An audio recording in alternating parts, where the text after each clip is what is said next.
Hello, this is Intermediate Cuber here, and I decided to make this rather different video on cubing advice in the Bible, because I found I could find 8 Bible verses with relevant cubing advice.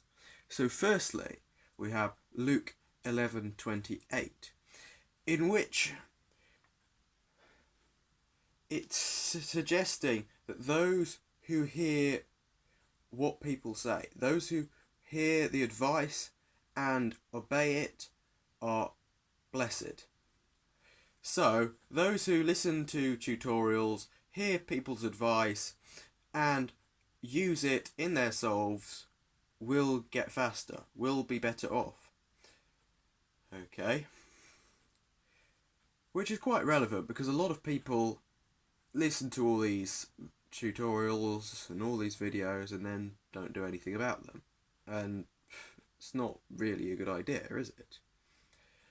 Secondly, we have Matthew 24, verse 24, which goes on about how many people will preach false things and try to convince you of things that are false.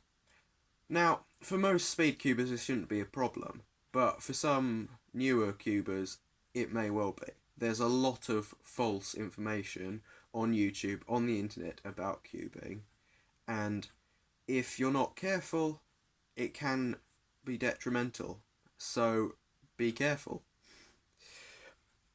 Thirdly, we have Matthew 10:22, which is suggesting that people will dislike what you do. Now, it's kind of true. Whilst people may be impressed that you can solve a cube in the first place, if they see you doing it over and over and over again, they think, oh, that must get boring, oh, blah, blah, blah. But it's to be expected. People don't like what we do, and just put up with it. Don't be affected by it. Fourthly, we have Matthew 13:19, which suggests that if people hear what is said but don't understand what is said, then they can't improve because of it. So if you go and listen to some video that suggests you should do something in your solves, but you don't understand what it means, well, you're not going to get anywhere until you understand it. So you need to work on understanding it first, not just memorizing what they say. Next, we have Proverbs 12:11, which is saying that those who work hard will have abundant improvement. But those who chase fantasies have no sense. So those who work hard at improving their cubing, at improving their solves, will get faster, will get better, will improve their ranking in the UK, in the world. But those who just think, oh, well, I want to be the best cuber in the world, but do nothing about it, well, they're obviously going to fail. Nothing about it.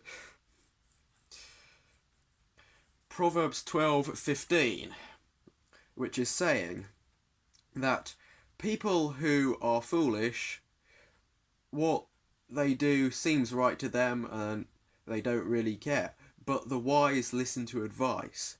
So the better cubers are the wise cubers who are going to listen to advice, who are going to go and maybe even ask for advice, but are certainly going to listen to advice. When somebody says, oh, you should set this cube up this particular way, they're going to listen and understand and maybe act upon it. And if somebody says, oh, you should be colour neutral, well, maybe they become colour neutral, although that's debatable.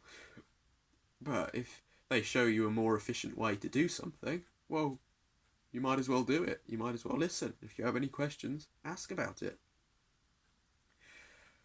Proverbs 13 verse 4, which is saying that people who are lazy want things but never get them, but those who work hard get plenty. So people who don't work hard at getting faster, who don't do lots of solves, are not going to get fast. It's quite simple. If you don't do loads of solves, you're not going to improve. I was reading Jada McNeil's emails recently, and he said that Patrick Ponce had said to become colour neutral when he was sub 8 average, what he did was simply do 1,000 solves colour neutral per day for a week, and then he was colour neutral. Now that is commitment, but it works. So why not do it?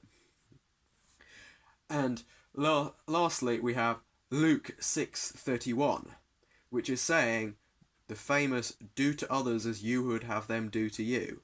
So if somebody asks you for advice, well, if you were the one asking them for advice, you'd certainly want them to say something good to you. So say something worthwhile to them.